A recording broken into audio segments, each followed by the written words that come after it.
তো হাই বন্ধুরা, আবার আমরা চলে এসেছি না মাইন্ড ফ্রেশ করতে, না কোথায় বাপি বান্টের সঙ্গে, না বাপি বান্টার বার্থডেতে আবার আর একটা বাড়ি যাচ্ছি না, সরি বাদ না বাদ, ভুলভাল বলছি। পাবে যাচ্ছি, পাবে দাদাও যাচ্ছে সঙ্গে, দাদাও আছে আমাদের সঙ্গে, সাথী আমাদের উবের সাথী। দাদা নিয়ে যাচ্ছে একদম জোর করে, একদম টান উত্তেজনা ফুল মস্তিতে, পুরো গান শোনা, মাঝে মধ্যে গান চলছে, মাঝে মধ্যে গানও চলছে না, দাদার মাইকটা একটু খারাপ আছে।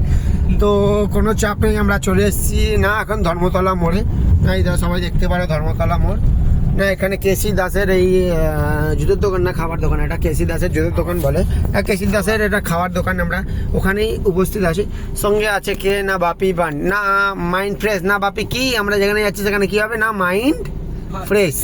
আচ্ছা মাইন্ড ফ্রেশ হবে, বাপি বান বলে দিয়েছে মাইন্ডটা ফ্রেশই হবে। তো ভাই এরম ভাই কথা বলে একটু তোতলা পাবে, তো সবাই এই তোতলামি দেখেই ভালো মন্দ একটা কমেন্ট করো, ভালো মন্দ আমাদের সঙ্গে রিলেশনে থেকো। তো আবার আমরা চলে যাচ্ছি, না এই সোনার চেনটা আমারই, না বাপি বান্টের গিফটেড না এখনো। তো বাপি বান গিফট করবে যবে ওর মিলিয়ন হবে, 1 মিলিয়ন ভিউ হবে। তো তোমরা সবাই 1 মিলিয়ন ভিউর জন্য রেডি থাকো, আর আগে আমাদেরকে এগিয়ে নিয়ে যাও আরও ভালো মন্দ ভিডিওর জন্য। সাবস্ক্রাইব করো আমাদের এই চ্যানেলকে। Thank you for everything.